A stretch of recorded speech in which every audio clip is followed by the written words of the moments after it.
السلام علیکم، welcome to my YouTube channel romantic Urdu novels. کیسے ہیں آپ سب؟ امید ہے سب خیریت سے ہوں گے۔ میں لائی ہوں آپ کے لیے آج رکھیل ناول کا اگلا حصہ۔ ناول شروع کرنے سے پہلے میرے چینل کو لائک کر دیں، سبسکرائب کر دیں اور شیئر کرنا نہ بھولیں۔ تو شروع کرتے ہیں رکھیل ناول کا اگلا حصہ۔ کار سے اترتے ہوئے کبھی دادا کو تناوش کے چہرے پر سخت خوشی واضح نظر آ رہی تھی۔ یقیناً وہ اس کے جلد لوٹ آنے پر خوش تھی۔ میرے لیے خریداری کی ہے؟ اس کے قریب پہنچنے پر تناوش نے شرارتی لہجے میں پوچھا۔ ہاں کہتے ہوئے وہ آگے بڑھ گیا۔ سچ؟ خوشی سے چہکتے ہوئے اس نے عقب سے اس کے ہاتھ سے شاپر جپٹ لیا۔ کمرے میں داخل ہوتے ہی وہ شاپر سے طے شدہ سوٹ نکال کر کھول چکی تھی۔ یہ کیا نظر نہیں آ رہا کیا؟ صوفے پر نشست سنبھالتے ہوئے کبھی دادا نے تیکھے ہوئے لہجے میں پوچھا۔ تناوش کے حوالے وہ سوٹ کرتے ہوئے اسے اجنبی لڑکی کو سوٹ دینے سے بھی زیادہ خفت ہو رہی تھی۔ کبھی مجھے اس طرح کا لباس پہنتے دیکھا ہے؟ جینس کی تنگ پتلون اور شرٹ کو دیکھتے ہوئے تناوش کا منہ بن گیا۔ مجھے شوق نہیں ہے تمہارے لیے خریداری کرنے کا۔ آج شام کو دعوت تھی، سوچا نیا سوٹ خرید لوں۔ تناوش نے صاف گوئی سے پوچھا۔ آپ کی خواہش پر تو نہیں، البتہ حکم پر یہ پہن سکتی ہوں۔ اس نے منہ بناتے ہوئے کہا۔ رہنے دو، میں فضول باتوں میں اپنا حکم ضائع نہیں کیا کرتا۔ خفا ہو گئے تناوش نے اس کے چہرے پر ناراضگی کے اثرات تلاش کرنے کی ناکام کوشش کی۔ میرا خیال ہے ہمارے درمیان ایسا کوئی رشتہ موجود نہیں ہے جس میں ناراضی کا پہلو نکل سکے۔ کبھی دادا اس کے نازک احساسات پر بہت بری گہری چوٹ لگائی تھی۔ تناوش کے چہرے پر پھیکی مسکراہٹ نمودار ہوئی۔ آپ صحیح کہہ رہے ہیں، لیکن میں نے ناراضگی کا اس لیے پوچھا کہ جلد بازی میں یہ کہہ گئی کہ آپ کی خواہش میں یہ کپڑے نہیں پہنوں گی۔ مجھ سے غلطی یہ لباس خریدنے میں ہوئی، باقی حقیقت یہ ہے کہ مجھے معلوم نہیں عورتیں کس قسم کا لباس پہننا پسند کرتی ہیں۔ تناوش شوق لہجے میں بولی۔ باقی عورتوں کو چھوڑے، میری بات کریں، اور میں جو پسند کرتی ہوں روزانہ وہی تو پہنا ہوتا ہے، اس میں نہ جاننے کے کیا معنی؟ کبھی دادا نے بظاہر غصے میں بھری نگاہ اس کے شوخی بھرے معصوم چہرے پر ڈالی، مگر منہ سے کچھ کیے بنا اسے گھورنے لگا۔ کھانا کھائیں گے؟ وہ اس کے بوٹ کھولتے ہوئے مستفسر ہوئی۔ کبھی دن کا کھانا کھایا تو نہیں ہے، چلو آج کھا لیتا ہوں۔ اتنے آسان نہ کیا کریں جو اتار ہی نہ جا سکیں۔ اسی گھٹنوں پر تھوڑی ٹیکتے ہوئے منمنیت سے بولی۔ کبھی دادا اس کے لہجے میں طنز کی آمیزش تلاش کرنے کی کوشش کی، مگر کامیاب نہ ہو سکا۔ وہ جان چھڑانے کے انداز میں بولا۔ اچھا اب فضول باتیں چھوڑو اور کھانا لے آؤ۔ وزٹنگ کارڈ تو مل گیا تھا نا؟ تناوش نے معنی خیز لہجے میں پوچھا۔ ہاں، وہ نظریں چرا گیا تھا۔ میں نے ناشتہ کر لیا تھا۔ نہ جانے وہ اسے مطلع کر رہی تھی یا وعدہ یاد دلا رہی تھی۔ وہ چڑھ کر بولا۔ بہت بڑا احسان ہے تمہارا، آپ ہر وقت اتنے اکھڑے کیوں رہتے ہیں؟ وہ اس کے ساتھ ہی جڑ کر بیٹھ گئی تھی۔ شاید تم کھانا لا رہی تھی۔ اس نے تناوش کی بات کا جواب دینے کی ضرورت محسوس نہیں کی تھی۔ اچھا شام کو کالج والے یونیفارم پہن لوں؟ وہ برا منائے بغیر شروع رہی۔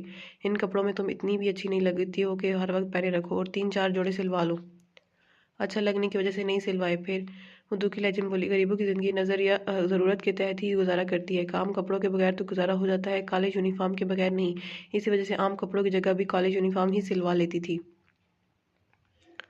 اور اتنے پیسے امی جان کے پاس نہیں ہوتے تھے کہ وہ میری خواہشات پوری کرتی۔ کبھی دادا کے دل میں ہلکی سی ندامت نمودار ہوئی۔ وہ بات میں نہ ہوتے ہوئے بولا۔ اگر کپڑے لینے ہیں تو ابھی عظیم کو ساتھ جا کر خرید لو۔ شکریہ۔ وہ اس کے جوتے اٹھا کر ریک کی طرف بڑھ گئی۔ کبھی دادا خاموش بیٹھا اسے گھورتا رہ گیا۔ اس کا شکریہ کہنا اسے اچھا خاصا طنزیہ لگا تھا۔ تقریب کے لیے اس نے شادی کے دن والے کپڑے پہنے تھے۔ حسن سجاوٹ یا پہناوے کا محتاج نہیں ہوا کرتا۔ تناوش ان عام اور سستے کپڑوں میں بھی بہت نمایاں لگ رہی تھی۔ تیار ہو کر وہ کبیر دادا کو مخاطب ہوئی۔ بتائیے نا کیسی لگ رہی ہوں؟ جیسی ہو ویسی ہی لگو گی۔ کیسی ہوں بھلا؟ خاموش رہنا اس نے سیکھا ہی نہیں تھا۔ مجھے نہیں پتا، اور نہ اس قسم کے فضول سوال مجھ سے کیا کرو۔ وہ اس کے سراپے سے نگاہیں چرا گیا تھا۔ تو کس سے پوچھوں؟ اس نے شرارت بھرے لہجے میں پوچھا۔ کیا میرا کسی اور سے پوچھنے کا آپ کو برا نہیں لگے گا؟ اس نے کلائی پر بندی گھڑی پر نگاہ دوڑاتے ہوئے باہر کی طرف قدم بڑھائے۔ چلو دیر ہو رہی ہے۔ تناوش کے بہت سارے سوالوں کی طرح اس کا سوال کا جواب بھی وہ گول کر گیا تھا۔ وہ ہونٹوں پر مسکراہٹ بکھیرتے ہوئے اس کے پیچھے بڑھ گئی۔ وہ بچپن ہی سے ایسی ہی تھی، بہت زیادہ باتونی، شوق اور نٹ کھٹ۔ دلاور شیخ کی وجہ سے اس کی ہنسی کہیں غائب ہو گئی تھی، جو دلاور کی موت کے ساتھ واپس پلٹ آئی تھی۔ کبھی دادا کو چھیڑتے ہوئے اسے اور بھی لطف آتا تھا۔ نہ جانے پہلے ہی دن اسے کیوں یقین ہو گیا تھا کہ کبھی دادا اسے پسند کرتا ہے۔ عورتوں کی فطرت اللہ پاک نے ایسی بنائی ہے کہ وہ خود پر پڑنے والی نگاہوں کو فوراً پہچان جاتی ہیں، اس لیے حرص و ہوس میں ڈوبی نگاہوں اور خلوص بھری نگاہوں میں فرق کرنا کوئی مشکل نہیں تھا۔ دلاور شیخ اور خاور شیخ کی گندی نگاہیں اسے بھول نہیں تھی۔ اس کے برعکس کبھی دادا نے ابھی تک نہ تو محبت یا چاہت کا اظہار کیا تھا اور نہ اس کی کوئی تعریف ہی کی تھی، اور اس کے باوجود جانے کیوں اسے لگ رہا تھا وہ اس کے لیے بہت اہم ہے۔ اس کی طرف سے بیزاری اور کوفت کا مسلسل اظہار بھی تناوش کو مصنوعی لگتا تھا۔ اس کے